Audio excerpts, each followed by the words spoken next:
Students, ಈ chapter number 4 ಅಲ್ಲಿ ಅಂದರೆ ಮೋಷನ್ ಇನ್ ಎ ಪ್ಲೇನ್ ಇದೆಯಲ್ಲ, ಸೊ ಇದರಲ್ಲಿ ನಾವು ಪಾರ್ಟ್ 8ಗೆ ಬಂದಿದ್ವಿ. ಅಂದರೆ ವೆಕ್ಟರ್ಸ್ ಬಗ್ಗೆ ಆದಷ್ಟು ವಿಚಾರಗಳನ್ನು ತಿಳ್ಕೊಂಡಿದ್ದೀವಿ.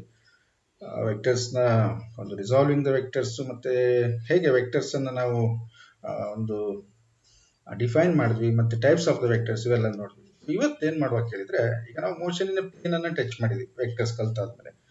ಸೊ ಇಲ್ಲಿ ವಿತ್ ಕಾನ್ಸ್ಟೆಂಟ್ ಎಕ್ಸಲರೇಷನ್, ಅಂದ್ರೆ ಕಾನ್ಸ್ಟೆಂಟ್ ಎಕ್ಸಲರೇಷನ್ ಅಂದ್ರೆ ಯಾವುದೇ ಒಂದು ಮೋಷನ್ ತಗೊಂಡಾಗ ಎಕ್ಸಲರೇಷನ್ ವ್ಯಾಲ್ಯೂ ಕಾನ್ಸ್ಟೆಂಟ್ ಇರ್ತದೆ. ಸೊ ಹಾಗೆ ಅಂದ್ಕೊಂಡು ನಾವು ಈ ಒಂದು ಯೂನಿಟ್ ಅನ್ನು ಸ್ಟಡಿ ಮಾಡ್ತಾ ಇರುವಂಥದ್ದು. ಇಲ್ಲಿ ಏನಾಗುತ್ತೆ, ಈ ಎಕ್ಸಲರೇಷನ್ ಕಾನ್ಸ್ಟೆಂಟ್ ಇದ್ದಾಗ ನಮಗೆ ಒಂದು ಸಿಂಪಲ್ ಆಗಿ ಕೆಲವು ಇಕ್ವೇಶನ್ಸ್ ಅನ್ನು ನಾವು ಡಿರೈವ್ ಮಾಡ್ಕೋಬಹುದು ಅನ್ನುವಂಥದ್ದು. ಸೊ ಅದನ್ನು ನೋಡ್ತಾ ಹೋಗೋಣ. ಈಗ consider an object is moving in x y plane with constant acceleration. Okay, so ಒಂದು ಆಬ್ಜೆಕ್ಟ್ ಮೂವ್ ಆಗ್ತಾ ಇದೆ ಎಕ್ಸ್ ವೈ ಪ್ಲೇನ್ ನಲ್ಲಿ ಅನ್ಕೊಳ್ಳೋಣ. ಅವಾಗ ಈಗ ನಾವು ಅಬ್ಸರ್ವ್ ಮಾಡ್ತೀವಿ, ಅಂದ್ರೆ ಒಂದು ಟೈಮನ್ನು ಸೆಟ್ ಮಾಡ್ತೀವಲ್ಲ, ಟಿ ಈಸ್ ಇಕ್ವಲ್ ಟು 0 ಅಂತೇಳಿ. ಆ ಒಂದು ಟೈಮಲ್ಲಿ ಅದರ ವೆಲಾಸಿಟಿ ಏನಿತ್ತು ಅಂದ್ರೆ ಇನಿಷಿಯಲ್ ವೆಲಾಸಿಟಿ ಅಂತೀವಲ್ಲ ನಾವು, ಸೊ ಅದನ್ನ ನಾವು V0 ಅಂತ ಮಾರ್ಕ್ ಮಾಡ್ಕೊಳ್ಳೋಣ. ನೆಕ್ಸ್ಟ್ ಏನು ಕೇಳಿದ್ರೆ, ಮೂವ್ ಆಗ್ತಾ ಇದೆ ಅದು, ಅಂದ್ರೆ ಎಕ್ಸಲರೇಟೆಡ್ ಮೋಷನ್, ವೆಲಾಸಿಟಿ ಚೇಂಜ್ ಆಗ್ತಾ ಹೋಗುತ್ತೆ. ಸೊ ವೆಲಾಸಿಟಿ ಚೇಂಜ್ ಆದಾಗ ನಾವು ಸರ್ಟನ್ ಟೈಮ್ ನಂತರ ಯಾವುದೋ ಒಂದು ಟೈಮಲ್ಲಿ ಮತ್ತೆ ನೋಡಿದಾಗ ಸೊ ಅದ್ರ ವೆಲಾಸಿಟಿ ಏನಾಗಿದೆ, ಚೇಂಜ್ ಆಗಿದೆ. ಸೊ ಟೈಮ್ ಅನ್ನ ನಾವು ರೆಕಾರ್ಡ್ ಮಾಡ್ಕೊಂಡ್ವಿ, ಟಿ ಅಂತ ರೆಕಾರ್ಡ್ ಮಾಡ್ಕೊಂಡ್ವಿ. ಅಂದ್ರೆ ಇದೀಗ ಫೈನಲ್ ವೆಲಾಸಿಟಿ ಆಯ್ತು. ನೆಕ್ಸ್ಟ್ ಏನು ಕೇಳಿದ್ರೆ, ಈ ಎಕ್ಸಲರೇಷನ್ ಅಂದ್ರೆ ಏನು? ಯೂಶಲಿ ನಾವು ಬಹಳ ಬೇಸಿಕಲಿ ಡಿಫೈನ್ ಮಾಡುವಾಗ change in velocity in a interval of time, ಅಂದ್ರೆ change in velocity divide by time interval ಅಂತ ಹೇಳ್ತೀವಿ ನಾವು. ಓಕೆ, ಸೊ ಈಗ ನಮ್ಗೆ ಏನಾಯ್ತು ಕೇಳಿದ್ರೆ, ವ್ಯಾಲ್ಯೂಸ್ ಅನ್ನ ಸಬ್ಸ್ಟಿಟ್ಯೂಟ್ ಮಾಡೋಣ. ವಿ ಅನ್ನೋದು ಫೈನಲ್ ವೆಲಾಸಿಟಿ, V0 ಅನ್ನೋದು ಇನಿಷಿಯಲ್ ವೆಲಾಸಿಟಿ. ಅಂದ್ರೆ 0 ಇದ್ದಾಗ ನಾವು ಟೈಮ್ ಅನ್ನು 0ಗೆ ಸೆಟ್ ಮಾಡ್ಕೊಂಡಿದ್ವಿ, ಅವಾಗ ಅದರ ವೆಲಾಸಿಟಿ V0 ಇತ್ತು. ಸೊ ಟೈಮ್ ಅನ್ನ ನೋಡಿದೀವಿ, ರೆಕಾರ್ಡ್ ಮಾಡಿದೀವಿ, ಅವಾಗ ಅದರ ಫೈನಲ್ ವೆಲಾಸಿಟಿ V ಇತ್ತು. ಸೊ ಇದರ ಡಿಫರೆನ್ಸ್ ಚೇಂಜ್ ಇನ್ ವೆಲಾಸಿಟಿ ಸಿಗುತ್ತೆ ನಮಗೆ ಇನ್ ಇಂಟರ್ವಲ್ ಆಫ್ ಟೈಮ್. ಓಕೆ, ಇದನ್ನ ನಾವು t-0 ಬದಲು ಸಿಂಪಲ್ ಆಗಿ ನಾವು ಟಿ ಅಂತ ಬರ್ಕೊಡೋಣ. ಈಗ ಏನಾಯ್ತು ಕೇಳಿದ್ರೆ, ಇದನ್ನ ಮತ್ತೆ ನಾವು ಮುಂದಕ್ಕೆ ತಗೊಂಡೋದ್ರೆ V minus V0 equals to A into T. A ಮತ್ತೆ T ಮಲ್ಟಿಪ್ಲೈ ಆಯಿತು, V minus V0 equals to A into T. ಅದನ್ನ ಮತ್ತೆ ರೀರೈಟ್ ಮಾಡಿದ್ರೆ ಏನಾಗುತ್ತೆ, ರೀರೈಟ್ ಮಾಡಿದ್ರೆ V equals to V0 plus A into T. ಅಂದ್ರೆ ಒಂದು ಇಕ್ವೇಶನ್ ಸಿಕ್ತಲ್ವ ನಮಗೆ. ನೋಡಿ, ಇದು ಡಿಫರೆನ್ಸ್ ಇಷ್ಟೇ. ನೀವು ಈ ಇಕ್ವೇಶನ್ ಅನ್ನ ಡಿರೈವ್ ಮಾಡಿದ್ರಿ ಎಲ್ಲಿ, motion in straight line unit ಅಲ್ಲಿ. ಬಟ್ ಇಲ್ಲಿ ವೆಕ್ಟೋರಿಕಲಿ ಅದು ಮೇನ್ ಡಿಫರೆನ್ಸ್. ಸೊ ವೆಕ್ಟೋರಿಕಲಿ ವಿ ಅನ್ನೋದು ಏನಾಯ್ತು, ಫೈನಲ್ ವೆಲಾಸಿಟಿ, V0 ಅನ್ನೋದು initial velocity, A acceleration, T ಅನ್ನೋದು ಟೈಮ್. ಓಕೆ, ಈಕ್ವೇಶನ್ ಸಿಕ್ತು. ಬಟ್ ಇದು ಏನು ಅಂದ್ರೆ ಡಿಫರೆನ್ಸ್ ಇಲ್ಲಿ, ಮೋಷನ್ ಇನ್ ಎ ಪ್ಲೇನ್. ಅಂದ್ರೆ ಒಂದು ಪ್ಲೇನ್ ಅಂದಾಗ ಎಕ್ಸ್ ಮತ್ತು ವೈ ಕೋಆರ್ಡಿನೇಟ್ಸ್ ಅಲ್ಲಿ ಚೇಂಜಸ್ ಅನ್ನ ನಾವು ನೋಡ್ಬೋದಲ್ವಾ.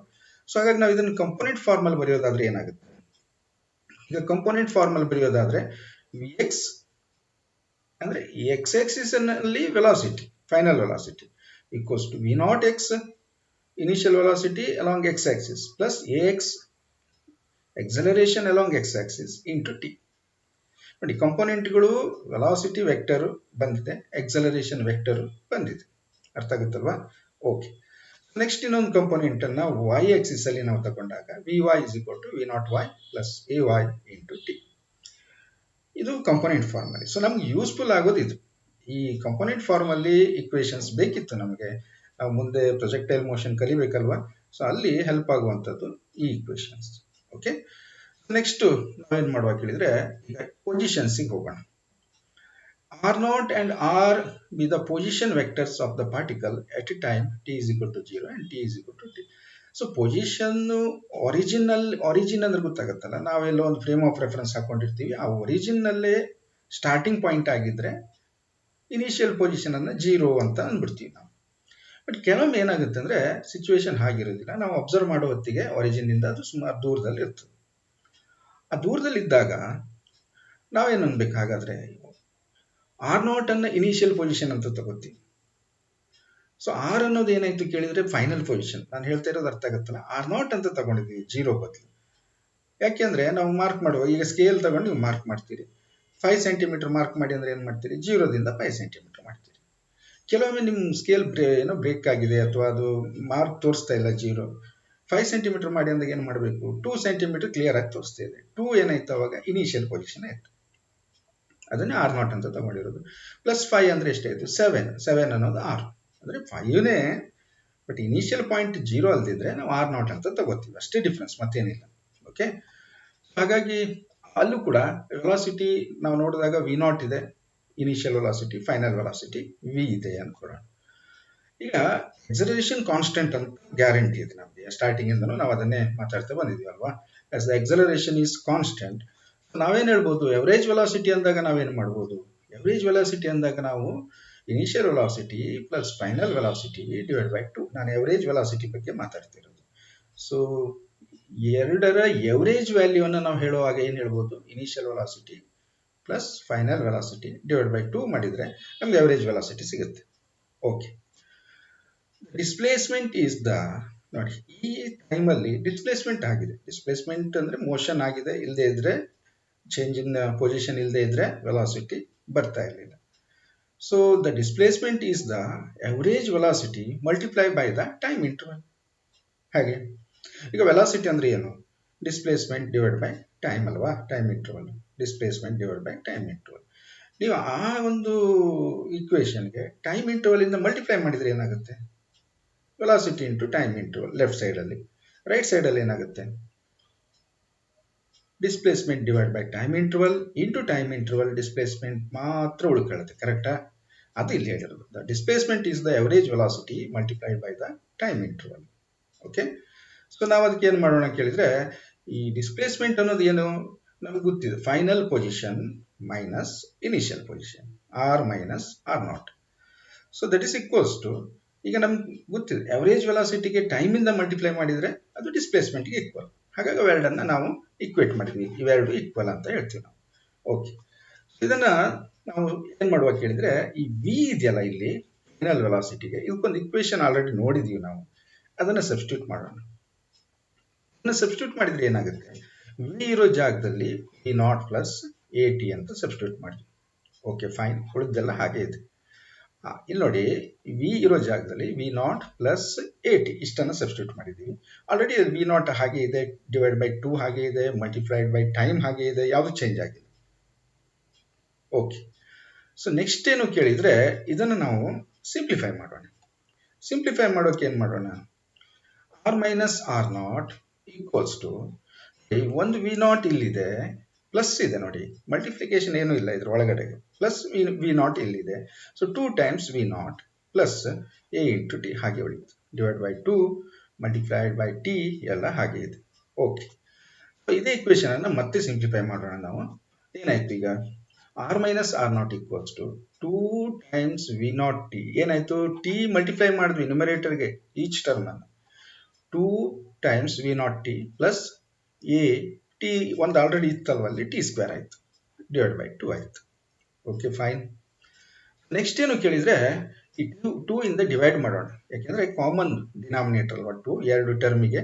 ಸೊ 2 ಇಂದ ಡಿವೈಡ್ ಮಾಡಿದ್ರೆ ವಿ ನಾಟ್ ಟಿ ಪ್ಲಸ್ ಇದಕ್ಕಿಲ್ಲ 2 ಇರೋದು ಕ್ಯಾನ್ಸಲ್ ಆಯ್ತು, 2 ಇಂದ ಇಲ್ಲಿ ಏನಾಯ್ತು, ಇದು 2 ಹಾಗೆ ಉಳ್ಕೊಂತು. So 1/2 A T square. Okay, ಹಾಗಾಗಿ ಏನಾಯ್ತು ಕೇಳಿದ್ರೆ, R final position equals to R not plus V not T plus half A T square. Vector ಅಲ್ಲಿ ಸಿಗ್ತಿದ್ರು, ನೆನಪಾಗುತ್ತೆ ಯಾವ ಇಕ್ವೇಶನ್ ಹೇಳಿ? X is equal to V not T plus half A T square ಅಂತ ಮಾಡಿದ್ವಲ್ಲ ನಾವು ಮೋಷನ್ ಇನ್ ಸ್ಟ್ರೇಟ್ ಲೈನ್ ಅಲ್ಲಿ, ಅದೇ ಇಕ್ವೇಶನ್. ಈಗ ಇದನ್ನ ಕಂಪೋನೆಂಟ್ ಅಲ್ಲಿ ಬರೆಯೋದಾದ್ರೆ ಏನಾಗುತ್ತೆ? ಟರ್ಮ್ಸ್ ಆಫ್ ಕಂಪೋನೆಂಟ್, ಆರ್ ಅನ್ನೋದು ಪೊಸಿಷನ್ ವೆಕ್ಟರ್. ಸೊ ನೀವು ಎಕ್ಸ್ ಅಲ್ಲಿ ಬರೆಯೋದಾದ್ರೆ ಏನಾಯ್ತು? X is equal to R not x, x component, ಎಕ್ಸಿನ ಪೊಸಿಷನ್, ಆರ್ ಅನ್ನೋದು ಎಕ್ಸ್ ಮತ್ತು ವಾಯಿನ ಕೋಆರ್ಡಿನೇಟ್ಸ್ ಅನ್ನ ಯೂಸ್ ಮಾಡಿಕೊಂಡು ಪೊಸಿಷನ್ ವೆಕ್ಟರ್ ಆಗಿರೋದು. ಬಟ್ ಇಲ್ಲಿ ನಾವೇನ್ ಮಾಡ್ತೀವಿ? X component of the position, v not x velocity ಏನದು ಕಂಪೋನೆಂಟ್ ಆಫ್ ಎಕ್ಸ್ ಅನ್ನ ತಗೊಂಡಿದ್ದೀವಿ. ಎ ಎಕ್ಸ್ ಅಂದ್ರೆ ಏನು? ಎಕ್ಸಲರೇಷನ್ ನ ಎಕ್ಸ್ ಕಂಪೋನೆಂಟ್ ತಗೊಂಡಿದ್ದೀವಿ. ಸೊ ಹಾಗಾಗಿ ನಮ್ಮ ಕಂಪೋನೆಂಟ್ಗಳು ಈ ರೀತಿ ಆಗ್ತವೆ. ಹಾಗೇನೆ ವೈ ಕಂಪೋನೆಂಟ್ ಅನ್ನು ತಿಳ್ಕೊಂಡ್ರೆ, ವೈ ಕಂಪೋನೆಂಟ್ ಏನಾಗುತ್ತೆ? R not y plus V not y into t plus half a y into t square. Okay, ಈಗ ನೋಡಿ ಏನಾಗ್ತಾ ಇತ್ತು ನಮ್ಗೆ ಅಂದ್ರೆ, motion in a plane can be treated as 2 separate simultaneous one-dimensional motions with constant acceleration along 2 perpendicular direction. ಏನರ್ಥ ಆಗುತ್ತೆ ನಿಮ್ಗೆ? ಸರಿ, ಎಕ್ಸ್ ಮತ್ತೆ ವೈ ಕಾಂಪೋನೆಂಟ್ಗಳು ಯಾವುದೇ ಆಗಿರ್ಬೋದು, ಪೊಸಿಷನ್ ಇರ್ಬೋದು, ವೆಲಾಸಿಟಿ ಇರ್ಬೋದು, ಎಕ್ಸಲರೇಷನ್ ಆಗ್ಬೋದು, ಚೇಂಜ್ ಆಗುತ್ತೆ. ಬಟ್ ನಾವು ಸ್ಟಡಿ ಮಾಡುವಾಗ ಏನ್ ಮಾಡ್ಬೋದು ಹಾಗಾದ್ರೆ, ವಾಪಸ್ ನಾವು ಮೋಷನ್ ಇನ್ ಸ್ಟ್ರೇಟ್ ಲೈನಿಗೆ ಹೋಗ್ತಾ ಇದೀವಿ. ಅಲ್ಲಿ ಎಕ್ಸ್ ಆಕ್ಸಿಸ್ ಅಲ್ಲಿ ಮಾತ್ರ ನೋಡ್ತಾ ಇದ್ವಿ, ಇಲ್ಲ ವೈ ಆಕ್ಸಿಸ್ ಅಲ್ಲಿ ಮಾತ್ರ ನೋಡ್ತಾ ಇದ್ವಲ್ಲ. ಇಲ್ಲಿ ಏನ್ ಮಾಡ್ತೀವಿ ನಾವು, ಮೋಷನ್ ಇನ್ ಪ್ಲೇನ್ ಅನ್ನು ಕೂಡ ಎಕ್ಸ್ ಆಕ್ಸಿಸ್ ಅಲ್ಲಿ ಸೆಪರೇಟ್ ನೋಡ್ತೀವಿ, ವೈ ಆಕ್ಸಿಸ್ ಅಲ್ಲಿ ಸೆಪರೇಟ್ ನೋಡ್ತೀವಿ. ಟೋಟಲಿ ಫೈನಲಿ ನಾವು ಅದನ್ನ ಕಂಬೈನ್ಡ್ ಇಫೆಕ್ಟ್ ಅನ್ನ ಸ್ಟಡಿ ಮಾಡ್ತೀವಿ. ಇಷ್ಟೇ ಇರೋದು. ಕ್ಲಿಯರ್? ಓಕೆ. ಪ್ರಾಬ್ಲಮ್ಸ್ ಅನ್ನ ಕೊಟ್ಟಿದ್ದಾರೆ NCERT ಟೆಕ್ಸ್ಟ್ ಅಲ್ಲಿ. ಸೊ ಆ ಪ್ರಾಬ್ಲಮ್ ನ ಸಾಲ್ವ್ ಮಾಡೋಣ. A particle starts from origin ಇಂದ ಹೋಗ್ತಾ ಇದೆ ಅಂತ ಹೇಳಿದ್ದಾರೆ. ನೋಡಿ, ಈ ತರ ಕೊಟ್ಟಾಗ ಏನಾಗುತ್ತೆ ನಮಗೆ, ಇನಿಷಿಯಲ್ ಪೊಸಿಷನ್ 0 ಆಗ್ಬಿಡುತ್ತೆ. ಆರಿಜಿನ್ ಆಯ್ತಲ್ವಾ. t is equal to 0 with velocity 5.0 i cap. I cap ಅನ್ನೋದು ಯೂನಿಟ್ ವೆಕ್ಟರ್. ವೆಲಾಸಿಟಿ ಏನ್ ಹೇಳುತ್ತೆ ಹಾಗಾದ್ರೆ, ಅಲಾಂಗ್ ಎಕ್ಸ್ ಆಕ್ಸಿಸ್ ಅಂತ ಗೊತ್ತಾಗುತ್ತೆ ನಮಗೆ, ಐ ಕ್ಯಾಪ್ ಅಂತ metre per second. And moves in XY plane ಹೋಗ್ತಾ ಇದೆ under the action of force act ಆಗಿದೆ, which produce a constant acceleration. ಇದೇನ್ ಮಾಡುತ್ತೆ ಅಂದ್ರೆ ಒಂದು ಕಾನ್ಸ್ಟೆಂಟ್ ಎಕ್ಸಲರೇಷನ್ ಪ್ರೊಡ್ಯೂಸ್ ಮಾಡುತ್ತೆ ಫೋರ್ಸ್ ಆಕ್ಟ್ ಆದಾಗ. ಎಕ್ಸಲರೇಷನ್, ಆ ಎಕ್ಸಲರೇಷನ್ ವ್ಯಾಲ್ಯೂ ಏನು ಅಂದ್ರೆ 3.0 ಐ ಕ್ಯಾಪ್, ಇದು ಎಕ್ಸ್ ಆಕ್ಸಿಸ್ ನ value, plus 2.0 j cap, y axis ನ value, metre per second square. Okay, ಏನ್ ಕೇಳ್ತಾರೆ ನೋಡಿ. What is the y coordinate of the particle at the instant its x coordinate is 84 metre. X coordinate 84 metre ಇದ್ದಾಗ y coordinate ನ value ಎಷ್ಟು ಅಂತ ಕೇಳ್ತಾರೆ. What is the speed of the particle at this time. ಅದೇ time ಅಲ್ಲಿ ಆ particle ನ speed ಕೇಳಿದೆ. ಸ್ಪೀಡ್ ಅಂದಾಗ ಏನಾಯ್ತು, ವೆಲಾಸಿಟಿ ಅಲ್ಲ, ಸ್ಪೀಡ್ ಅನ್ನೋದು ಮ್ಯಾಗ್ನಿಟ್ಯೂಡ್ ಆಫ್ ದ ವೆಲಾಸಿಟಿ ಅಲ್ವಾ. ವೆಲಾಸಿಟಿ ಅಂದ್ರೆ ವೆಕ್ಟರ್. ನಾವು ಸ್ಕೇಲಾರಿಗೆ ಅಂದ್ರೆ ಅದರ ಮ್ಯಾಗ್ನಿಟ್ಯೂಡ್ ಅನ್ನ ಫೈಂಡ್ ಔಟ್ ಮಾಡಿದ್ರೆ, so that magnitude itself is the speed. So ಇಷ್ಟನ್ನ ಫೈಂಡ್ ಔಟ್ ಮಾಡಬೇಕು ಈಗ ನಾವು. ಓಕೆ, ಸೊ ಇಲ್ಲಿ ನಮ್ಗೆ ಏನೇನು ಸಿಗುತ್ತೆ ಅದನ್ನ ನೋಡ್ಕೊಳ್ಳೋಣ. ಇನಿಷಿಯಲ್ ವೆಲಾಸಿಟಿ ಕೊಟ್ಟಿದ್ದಾರೆ, V0 ಆಯ್ತು. ಮತ್ತೇನು ಕೊಟ್ಟಿದ್ದಾರೆ, ಎಕ್ಸಲರೇಷನ್ ಕೊಟ್ಟಿದ್ದಾರೆ, 3.0 i cap plus 2.0 j cap metre per second square. Velocity ಮತ್ತೆ ಎಕ್ಸಲರೇಷನ್ ನ ಕೊಟ್ಟಿದ್ದಾರೆ. ಪಾರ್ಟಿಕಲ್ ಸ್ಟಾರ್ಟ್ ಫ್ರಮ್ ರೆಸ್ಟ್ ಅಂತ ಹೇಳಿದ್ದಾರೆ. ಹಾಗಾಗಿ ಇನಿಷಿಯಲಿ ಟೈಮ್ ಅನ್ನ 0 ಹಾಕೋಬಹುದು ನಾವು, ಮತ್ತೆ ಇನಿಷಿಯಲ್ ಪೊಸಿಷನ್ ಅನ್ನು 0 ತಗೋಬಹುದು. ಓಕೆನಾ, ಇದೊಂದು ಪ್ರಾಬ್ಲಮ್ ಸಾಲ್ವ್ ಆಯ್ತು. ಇಕ್ವೇಶನ್ ಏನಿತ್ತು ನಾವು ಈಗ ಜಸ್ಟ್ ನೋಡ್ಕೊಂಡು ಬಂದ್ವಲ್ಲ, ಇದು position, final position r equals to r0 plus v0t plus half at square. ಈಗ ಇಲ್ಲಿ ನಮ್ಗೆ ಏನಾಗಿದೆ ಕೇಳಿದ್ರೆ, r0 ಅನ್ನ ಮತ್ತೆ ನಾವು ಇಟ್ಕೊಳ್ಳೋದು ಬೇಡ, ಯಾಕೆಂದ್ರೆ 0 ಅಲ್ವಾ ಅದು.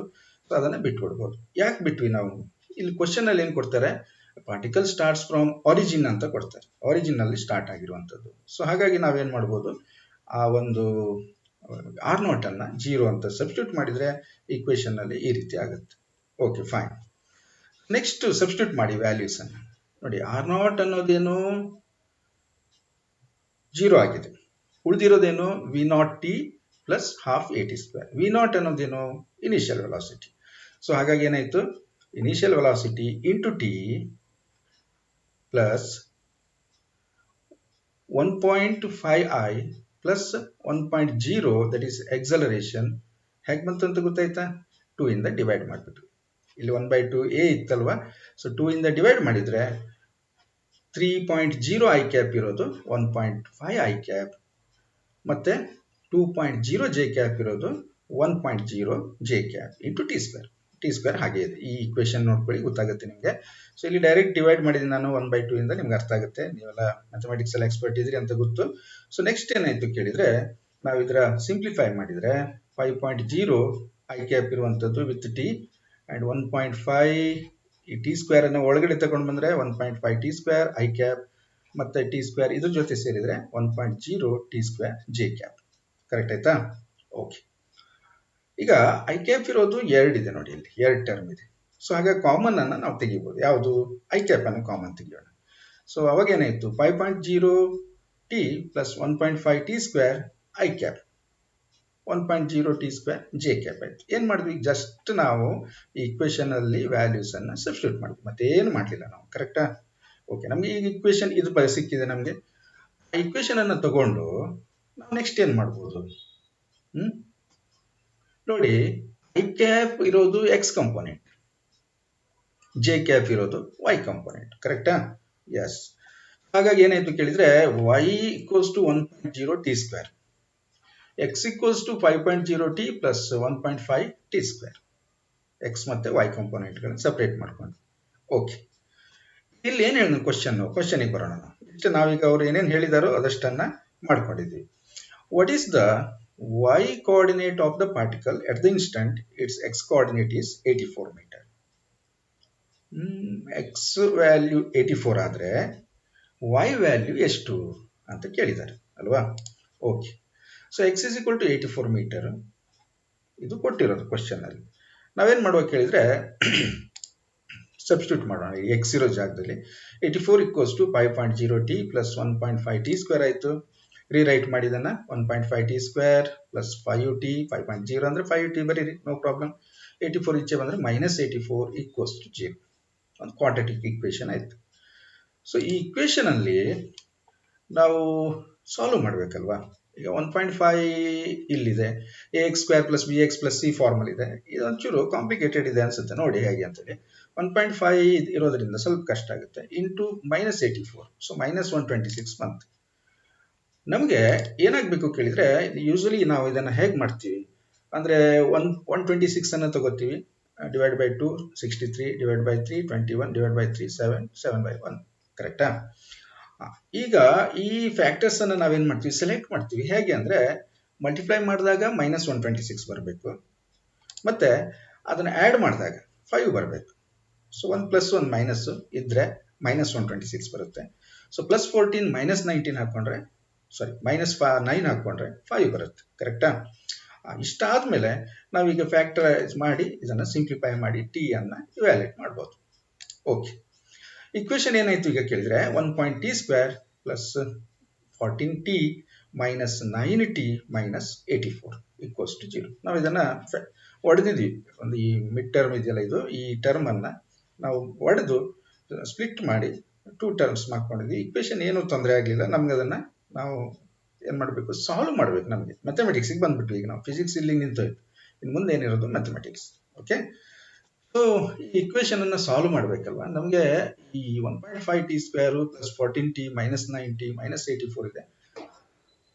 ಸ್ವಲ್ಪ ರಿಅರೇಂಜ್ ಮಾಡ್ಕೋಬಹುದು. ಇದನ್ನ ಹೇಗೆ ಮಾಡುವ ನಾವು, 1 ಟಿ ಸ್ಕ್ವೇರ್ 90 ಅನ್ನ ಈಚೆ ತಗೊಳ್ತೇನೆ, 14 ಟಿ ಏನು ಡಿಫ್ರೆನ್ಸ್ ಆಗೋದಿಲ್ಲ, ಗ್ಯಾರಂಟಿ ಇದೆ, ಯಾಕೆಂದ್ರೆ ಇದು ಎಡಿಷನ್ ಅಲ್ವಾ. ಸೊ ಆ ಟರ್ಮ್ ಅನ್ನ ಆಚೆ ಈಚೆ ಇಟ್ಟರೆ ವಿತ್ ಸೈನ್ ತಗೊಂಡಿದೀವಿ, ಆಚೆ ಈಚೆ ಇಟ್ಟರೆ ಏನೂ ಆಗೋದಿಲ್ಲ. ಓಕೆ, ಈಗ ಏನ್ ಮಾಡ್ಬೋದು ಕೇಳಿದ್ರೆ, ಈ 9 ಅನ್ನ 6 ಇಂಟು 1.5 ಅಂತ ಬರೀಬಹುದು, ಕರೆಕ್ಟಾ. ಓಕೆ, ಆಮೇಲೆ ಏನಾಯ್ತು ಕೇಳಿದ್ರೆ 1.5 ಟಿ ಕಾಮನ್ ತೆಗೆದ್ರೆ, ಫಸ್ಟ್ ಇದೆಯಲ್ಲ ಇವೆರಡರಲ್ಲಿ 1.5 ಇಂಟು ಟಿ ಕಾಮನ್ ತೆಗೆದ್ರೆ ಟಿ ಮೈನಸ್ 6 ಇರುತ್ತೆ. ಇಲ್ಲಿ 14 ಕಾಮನ್ ತೆಗೆದ್ರೆ ಟಿ ಮೈನಸ್ 6 ಇರುತ್ತೆ. ಸೊ ಇಕ್ವೇಶನ್ ಸಾಲ್ವ್ ಆಯ್ತು. ನಮಗೆ ಉಳಿಯೋದೇನು, ಟಿ ಮೈನಸ್ 6 ಕಾಮನ್ ತೆಗೆದಾಗ 1.5 t plus 14 equals to 0. Okay, ಇದರ ಅರ್ಥ ಇಷ್ಟೇ, ಎರಡನ್ನು ಇಕ್ವೇಟ್ ಮಾಡಿದ್ರೆ 0 ಆಗುತ್ತೆ, ಎರಡು ಫ್ಯಾಕ್ಟರ್ಸ್ಗಳನ್ನ. ಬಟ್ ಇದು ನೆಗೆಟಿವ್ ಬರುತ್ತೆ, ಟಿ ವ್ಯಾಲ್ಯೂ ನೆಗೆಟಿವ್ ಯಾವತ್ತೂ ಸಾಧ್ಯನೇ ಇಲ್ಲ.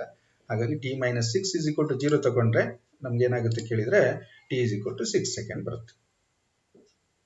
ಫೈನ್. ಈಗ y ಅನ್ನೋದು ನೋಡಿ, ಜಸ್ಟ್ ಹಿಂದೆ ಒಂದು ಇಕ್ವೇಶನ್ ಇತ್ತಲ್ವಾ, y ವ್ಯಾಲ್ಯೂ ಫೈಂಡ್ ಔಟ್ ಮಾಡಬೇಕು. y is equal to 1.0 t square ಅಂತ ಬಂದಿತ್ತು. ಟಿ ವ್ಯಾಲ್ಯೂ ನೀವು ಫೈಂಡ್ ಔಟ್ ಮಾಡಿದ್ರಿ. ಆ ಯಾವ ಟೈಮಿಗೆ ಒಂದು y ಕಂಪೋನೆಂಟ್, y ಕೋಆರ್ಡಿನೇಟ್ ಎಷ್ಟು ಅಂತ ಕೇಳಿದ್ದಾರೆ. ಸೊ ಹಾಗಾಗಿ 6 ಟಿ ಇರೋ ಜಾಗದಲ್ಲಿ ವ್ಯಾಲ್ಯೂಸ್ ಅನ್ನು ಹಾಕಿ 6 square is 36. therefore y is equal to 36 meter. this is the answer. ಒಂದು ಫಸ್ಟ್ ಪಾರ್ಟಿನ ಕ್ವಶನ್ಗೆ ಇದು ಆನ್ಸರ್. ಓಕೆ, ಸೆಕೆಂಡ್ ಪಾರ್ಟಿಗೆ ಏನ್ ಕೇಳ್ತಾರೆ ಅಂದ್ರೆ, what is the speed of the particle at this time ಅಂತ ಕೇಳಿದ್ದಾರೆ ಅಲ್ವಾ. ಓಕೆ, ಟಿ 6 ಇದ್ದಾಗ ಟೈಮ್ ಎಷ್ಟು ಅಂತ ಕೇಳಿದ್ದಾರೆ. ಈಗ ವೆಲಾಸಿಟಿ ಆಫ್ ದ ಪಾರ್ಟಿಕಲ್ ಅಂದಾಗ ನಾವೇನ್ ಮಾಡ್ತೀವಿ, v is equal to change in position divide by time. Vector ಅಲ್ಲಿ ಮಾಡ್ತಾ ಇದೀವಿ ನಾವು, ನೆನ್ಪಿಟ್ಕೊಳ್ಳಿ. ಸೊ ಆರ್ ವ್ಯಾಲ್ಯೂ ನಮ್ಗೆ ಗೊತ್ತಿದೆ, ನಾವು ಜಸ್ಟ್ ಅಲ್ಲಿ ನೋಡ್ಕೊಂಡು ಬಂದಿದ್ವಲ್ಲ, 5.0 t plus 1 t square i cap. ಇದನ್ನ ನಾವು ಸಿಂಪ್ಲಿಫೈ ಮಾಡ್ಕೊಂಡ್ಮೇಲೆ ಸಿಕ್ಕಿರುವಂತ value 1.0 t square into j cap. Okay, ಈಗ ಇದನ್ನ ಡಿಫ್ರೆನ್ಶಿಯೇಟ್ ಮಾಡುವ. ಡಿಫ್ರೆನ್ಶಿಯೇಷನ್ ನಿಮ್ಗೆ ಕಲ್ತಿದ್ದೀರಿ, ಹಿಂದಿನ ವಿಡಿಯೋಗಳಲ್ಲಿ ನಾನು ಸಹ ಎಕ್ಸ್ಪ್ಲೇನ್ ಮಾಡಿದ್ದೀನಿ. So d r by d differentiate ಮಾಡಿದ್ರೆ ಏನಾಗುತ್ತೆ, ಫಸ್ಟ್ ಒಂದು ಐಡಿಯಾ ನೋಡಿ. ಇಲ್ಲಿ ಟಿ ವೇರಿಯೇಬಲ್ ಈಗ ಅಲ್ವಾ, ವಿತ್ ರೆಸ್ಪೆಕ್ಟ್ ಟು ಟಿ ನ ಡಿಫ್ರೆನ್ಶಿಯೇಟ್ ಮಾಡ್ತೀವಿ. ಆರ್ ಅನ್ನು ಇಲ್ಲಿ ಟಿ ಇದೆ ಅಂದ್ರೆ D T by D T ನೆನ್ಪು ಮಾಡ್ಕೊಳ್ಳಿ. D X by D X, D X by D X ಮಾಡಿದ್ರೆ ಒಂದು ಉಳ್ಕೊಳ್ಳುತ್ತೆ. ಇಲ್ಲಿ ಬಂದಾಗ ಟಿ ಸ್ಕ್ವೇರ್ ಇದೆ, ಟಿ ಸ್ಕ್ವೇರ್ ಅನ್ನ ಡಿಫ್ರೆನ್ಶಿಯೇಟ್ ಮಾಡಿದ್ರೆ ಎಕ್ಸ್ ಸ್ಕ್ವೇರ್, ಏನಾಗುತ್ತೆ ಅದು 2x ಆಗುತ್ತೆ, ಕರೆಕ್ಟ್. ಇಲ್ಲೂ ಕೂಡ ಟಿ ಸ್ಕ್ವೇರ್ ಇದೆ, 2t ಆಗುತ್ತೆ. ಇದು ಟಿ ಸ್ಕ್ವೇರ್ ಇರೋದ್ರಿಂದ 2 ಇಂಟು ಟಿ, ಇದು ಟಿ ಸ್ಕ್ವೇರ್ 2 ಇಂಟು ಟಿ ಆಗುತ್ತೆ. ಇಷ್ಟೇ ಇರೋದು ಡಿಫ್ರೆನ್ಶಿಯೇಷನ್. ಓಕೆ, ಈಗ ವ್ಯಾಲ್ಯೂಸ್ ಹಾಕೊಂಡು ಡಿಫ್ರೆನ್ಶಿಯೇಟ್ ಮಾಡೋಣ. ನಮ್ಗೆ ಸಿಗೋದೇನು ಅಂದರೆ 5.0 dt/dt 1 5.0 ಸಿಕ್ತು. ಇದೇನಾಯ್ತು ಇದು 2 ಇಂಟು ಟಿ ಅಲ್ವಾ, 2 ಬಂದು 1.5 ಮಲ್ಟಿಪ್ಲೈ ಮಾಡಿದರೆ 3 ಆಯಿತು. 3t ನೋಡಿ, 3 ಇಂಟು ಟಿ ಐ ಕ್ಯಾಪ್. ಇಲ್ಲೇನಾಗುತ್ತೆ, ಟಿ ಸ್ಕ್ವೇರ್ ಅನ್ನು ಡಿಫ್ರೆನ್ಶಿಯೇಟ್ ಮಾಡಿದರೆ 2 ಇಂಟು ಟಿ ಆಗುತ್ತೆ. 2 into 1 that is 2t j cap ಸಿಕ್ತು. ಓಕೆ, ಈಗ ಇದೇ ಟೈಮಲ್ಲಿ ಅಲ್ವಾ ಕೇಳಿರೋದು. ಸೊ ಟೈಮ್ ವ್ಯಾಲ್ಯೂ ನಾವು ಫೈಂಡ್ ಔಟ್ ಮಾಡಿದ್ವಿ. T is equal to 6 second ಇದ್ದಾಗ ಎಷ್ಟು ಅನ್ನುವಂಥದ್ದು. ಸೊ ಟೈಮ್ ವ್ಯಾಲ್ಯೂನ ಇದಕ್ಕೆ ಹಾಕಿ ಏನಾಗುತ್ತದು, ವಿ ಇಸ್ ಈಕ್ವಲ್ ಟು ಇರೋ ಜಾಗದಲ್ಲೆಲ್ಲ ಟೈಮನ್ನು ಹಾಕಿ 5.0 ಪ್ಲಸ್ 3 ಇಂಟು 6 ಎಲ್ಲಿಂದ ಬಂತು, ಟಿ ಇರೋ ಜಾಗದಲ್ಲಿ ಬಂದಿರೋ t is equal to 6 second. Okay, so ಇದನ್ನು ಸಿಂಪ್ಲಿಫೈ ಮಾಡಿ will get the value 23 i cap plus 18 j cap. ಕರೆಕ್ಟಾ? ಓಕೆ, ಈಗ ಸ್ಪೀಡಿಗೆ ಹೋಗ್ಬೇಕು ನಾವು. Speed is the magnitude of velocity. Okay, so speed ಅಂದಾಗ ನಾವೇನು ಮಾಡ್ತೀವಿ, ಒಂದು ಮ್ಯಾಗ್ನಿಟ್ಯೂಡ್ ಆಫ್ ವೆಲಾಸಿಟಿಯ ಒಂದು ಮ್ಯಾಗ್ನಿಟ್ಯೂಡನ್ನು ಫೈಂಡ್ ಔಟ್ ಮಾಡ್ತೀವಿ. ಸೊ ಮ್ಯಾಗ್ನಿಟ್ಯೂಡ್ ಫೈಂಡ್ ಔಟ್ ಮಾಡೋದು ಹೇಗೆ, ವೆಕ್ಟರ್ ಇದ್ದಾಗ ನೋಡಿ, ಕಂಪೋನೆಂಟ್ ಇದ್ದೆ, ಇಲ್ಲಿ ಎಕ್ಸ್ ಕಂಪೋನೆಂಟ್, ಇದು ವೈ ಕಂಪೋನೆಂಟ್. ಕರೆಕ್ಟಾ? ಹಾಗಾಗಿ v x square plus v y square under root ಇದು ಮಾಡಿದರೆ ನಮಗೆ ಸ್ಪೀಡಿನ ವ್ಯಾಲ್ಯೂ ಸಿಗುತ್ತೆ. ಸೊ ಸ್ಪೀಡಿನ ವ್ಯಾಲ್ಯೂವನ್ನು ಸಬ್ಸ್ಟಿಟ್ಯೂಟ್ ಮಾಡಿ 23 square plus 12 square, so that is root 673 ಬಂತು. ಸೊ ಇದಕ್ಕೆ ರೂಟ್ ಮಾಡಿ ಕ್ಯಾಲ್ಕುಲೇಟ್ ತಗೊಳ್ಳಿ. 25.9 ಮೀಟರ್ ಪರ್ ಸೆಕೆಂಡ್ ಬರುತ್ತೆ. So that is equals to 26 metre per second. Okay, ರಫ್ಲಿ ಬರೀಬಹುದು 25.9. ಅಪ್ರಾಕ್ಸಿಮೇಷನ್ ಎಲ್ಲ ಕಲ್ತಿದ್ರಲ್ಲ ನೀವು. Okay, so this completes the problem.